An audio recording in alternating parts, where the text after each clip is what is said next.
நம்ம எல்லாருமே நம்மளுடைய நிலைமையை பார்க்குறோம். நம்முடைய எண்ணங்களில், நம்முடைய பேச்சுக்களில், நம்முடைய செயல்களில், நம்முடைய பார்வைகளில் என்னென்ன குறை இருக்குது, அதை உணர்ந்து அந்த குறைகளை நிறைவேற்றிட்டு தேடணும்.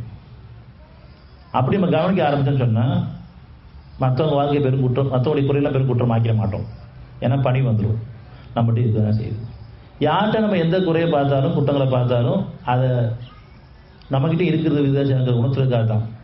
பெரும்பாலும் நம்ம கவனிக்கிறது இல்லை. அதனால் அந்த கவனத்தை கொண்டுறதுக்காக மற்றவங்களுடைய குறையை காமிக்கும்போது ஈஸியாக நம்ம புரிஞ்சுக்கிறோம். அந்தளவுக்கு பேசுறது இருக்குது. அவங்க தப்பு பண்ணுறாங்க, தப்பு பண்ணால் தெளிவாக சொல்கிற அளவுக்கு. அவங்க கோவப்பட்டாலும் தப்புன்னு சொல்கிறோம், அவங்க சட்டமாக பேசினாலும் தப்புன்னு சொல்கிறோம், அவங்க பெருமை கொண்டாலும் தப்புன்னு சொல்கிறோம், அவங்க புறாமப்பட்டாலும் தப்புன்னு சொல்கிறோம். இதெல்லாம் நம்மக்கிட்ட இருக்குதுங்கிறத நம்ம உணர்த்த வர்றோம். நீங்கள் யார்கிட்ட எதை குற்றக்குறையை பார்க்குறோமோ அது நம்மக்கிட்ட இருக்குது வித்தியாசத்தில். அதனால் நம்ம அதை கவனித்து அதில் மீள விரும்பணும். நம்மளால் ஒரு காலம் மீள முடியாது.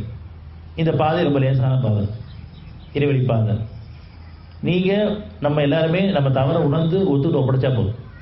என்கிட்ட இந்த குறை இருக்குது, நான் அடிக்கடி கோவப்படுறேன், அல்லது அவசரப்படுறேன், அல்லது நான் பெருமையோடு இருக்கேன், அல்லது நான் குழப்பத்தில் இருக்கேன், நான் சந்தேகத்தில் இருக்கேன். எல்லாருக்கும் மனசு சரியில்லைன்னு தெளிவாக தெரியுது. என் மனசு சரியில்லை, மனசு அமைதி இல்லை அப்படின்னு தெரியுது.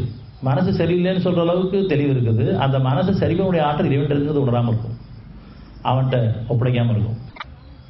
உங்கள் மனசு அமைதி அடையணும், மனசு தூய்மை அடையணும், மனசு சமாதானம் அடையணும், மனசு நிம்மதி அடையணும் அப்படின்னு சொன்னால் அவனோட ஒப்படைக்கும்.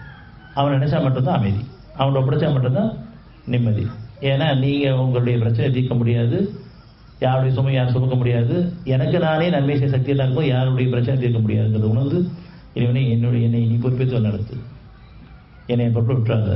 அது மாதிரி என் மனைவியும் சந்தை குடும்பத்தில் நீ பொறுப்பேற்று நடத்து. அப்படியே ஒருத்தருக்கு ஒருத்தர் பிரார்த்தனை இருக்கிறோமா அப்படின்னா பெரும்பாலும் பிரார்த்தனையோட யோசனைகள் தான் அதிகமாக இருக்கு. நம்ம எல்லாத்தையுமே நம்ம யோசனை பண்ணுறோமா, பிரார்த்தனை பண்ணுறோமா. பிரார்த்தனையில் வந்து அமைதி கிடைக்கும், யோசனையில் குழப்பங்கள் அதிகரிக்கும். நான் அது சரி பண்ணலாம், அது சரி பண்ணலான்னு சொல்லி நம்மளே திட்டங்களை போட்டு சில மனிதர்களை கொண்டு சில மருத்துவத்தில் கொண்டு வந்து சரி பண்ண நினைக்கும் போதெல்லாம் நமக்கு பிரச்சனை அதிகரிச்சு. பிரார்த்தனையில் வந்து எந்த ஒரு தேவையும் அவனை ஒப்படைக்கும் போது அது நியாயமான தேவையாக இருக்கும் பொழுது அந்த தேவையை நீங்கள் நினைக்கிறமே நன்மை எடுத்து கொடுப்பான். அதுக்கு முன்னாடி அதை பயன்படுத்துறீங்க நமக்கு வேணும்.